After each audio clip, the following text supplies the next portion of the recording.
Bonjour à tout le monde, Jean-Claude Célie, guérisseur, magnétiseur en Suisse.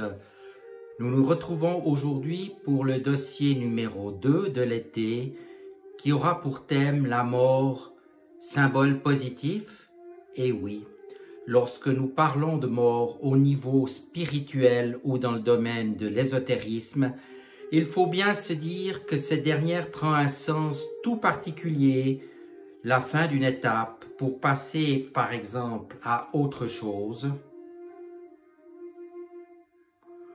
ou encore commencer quelque chose de nouveau.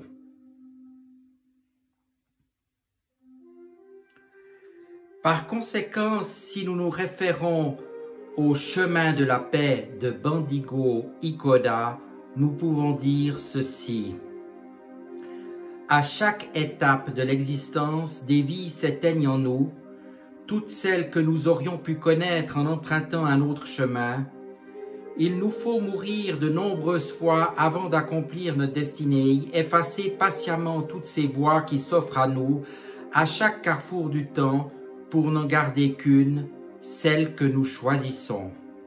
Dans l'instant présent où je décide d'être, il me faut également accepter de ne pas être l'infinité de moi que je ne serai jamais, et de même dans l'instant suivant. C'est la première mort, celle de notre futur. Mais celui qui veut s'approcher de l'harmonie finale où l'être n'est plus qu'un point fondu dans le tout, et lui-même englobant la totalité, doit accepter une mort bien plus cruelle, la mort de toute son existence passée, la disparition de ce qu'il est pour donner naissance à un nouveau lui-même.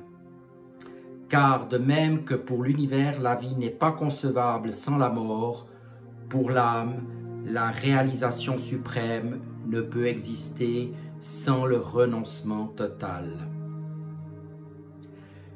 Par conséquent, vous verrez que c'est un symbole positif dans de nombreux domaines.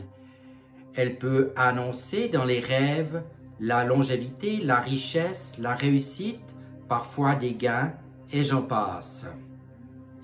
Au Moyen-Âge, le symbole du phénix représentait un emblème du Christ, mort et ressuscité, car son principal pouvoir consistait à renaître de ses cendres.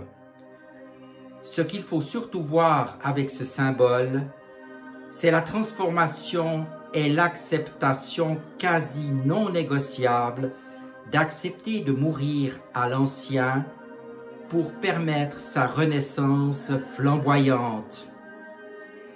Quelque chose, une situation, une mémoire consciente ou inconsciente n'a plus à être et il est temps qu'elle se transmute.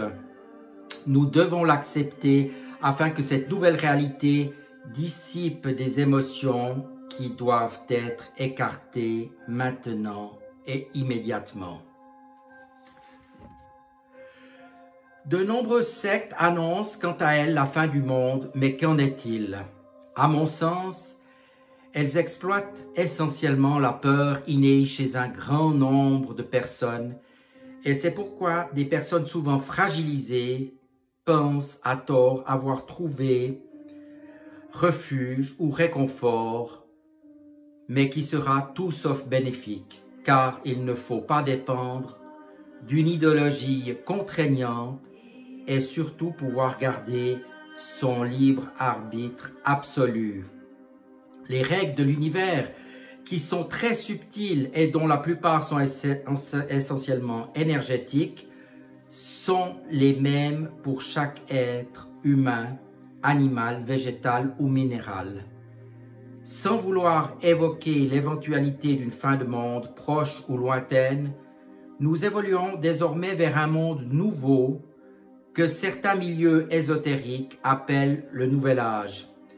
En effet, à l'aube de l'ère du Verseau, de nombreuses mutations psychiques sont en train d'avoir lieu. Et ce courant est actuellement de plus en plus perceptible, mais pas encore vraiment définissable comme fluide, comme un égrégore ou comme un grand corps spirituel, Bref, tout cela reste encore un peu confus pour beaucoup d'entre nous, mais de nombreuses personnes commencent déjà à en sentir les prémices.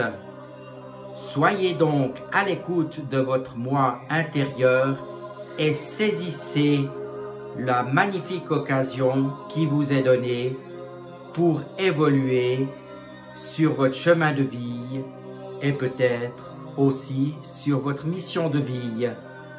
Je vous dis à tout bientôt et merci de votre attention.